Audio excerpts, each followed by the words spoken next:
सोचे, Tihar jail, cell number 205 और एक ऐसी रात जिसके बाद सुबह एक लाश मिलती है। तो सवाल ये है कि उस रात आखिर हुआ क्या था?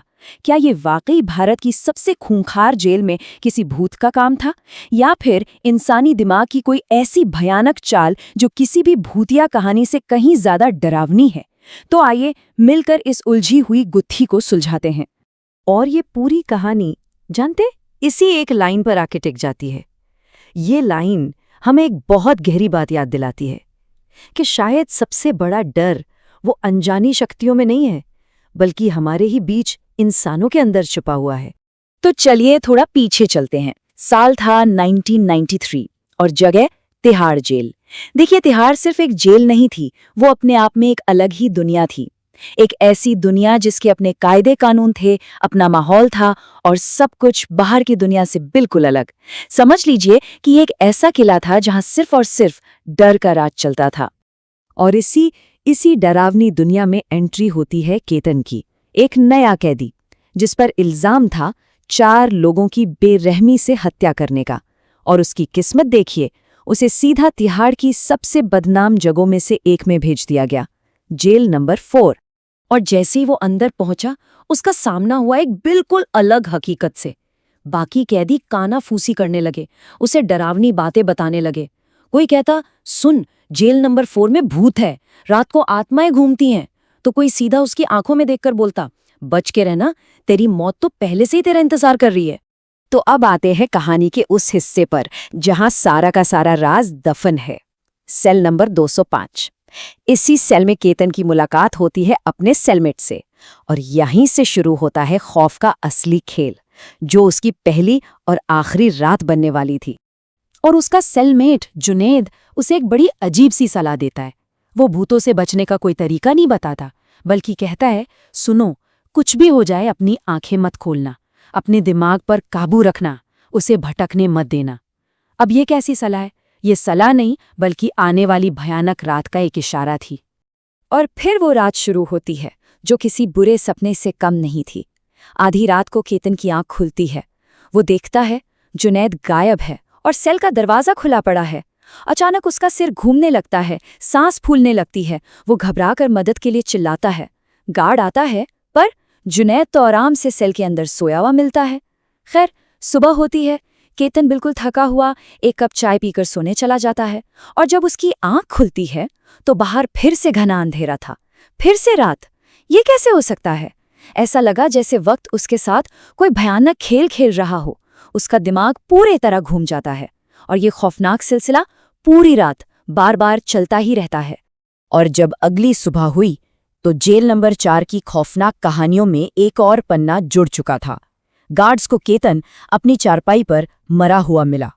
तो सवाल वही है, क्या ये वाकई जेल नंबर 4 के उसी भूत का काम था, या फिर पर्दे के पीछे का सच किसी भूत से भी कहीं ज्यादा भयानक था?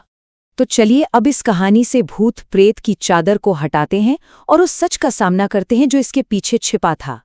क्योंकि ये कहानी किसी भूत की नहीं, बल्कि एक बेहद शातिर दिमाग की है।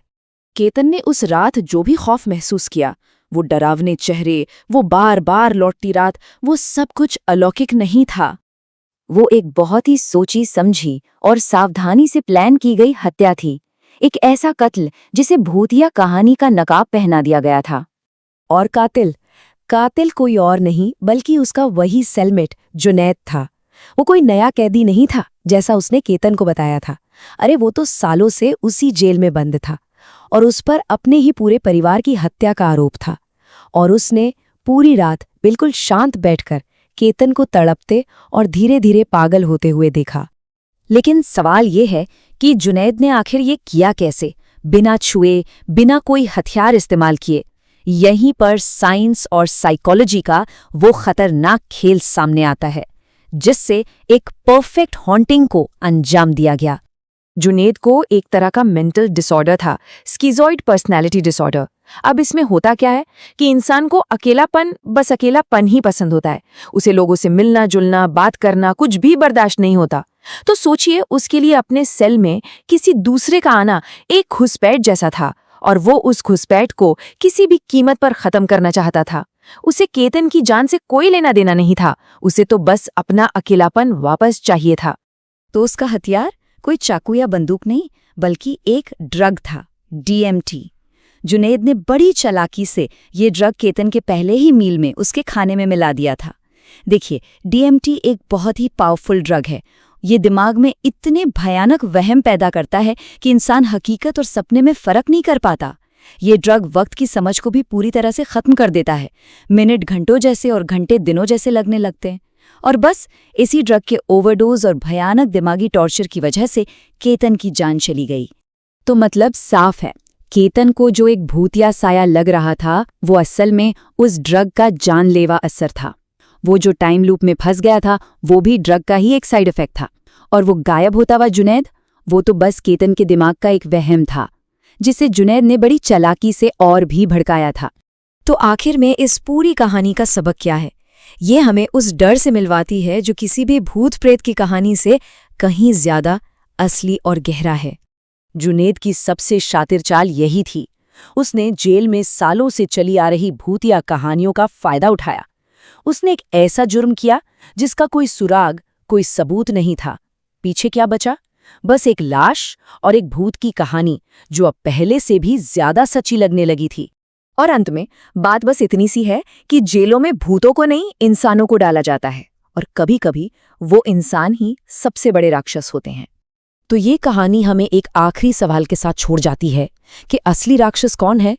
वो जो हमारी कल्पनाओं और कहानियों में बसते हैं, या फिर वो जो हमारे ही बीच रहते हैं, एक आम इंसान का चेहरा लगाए?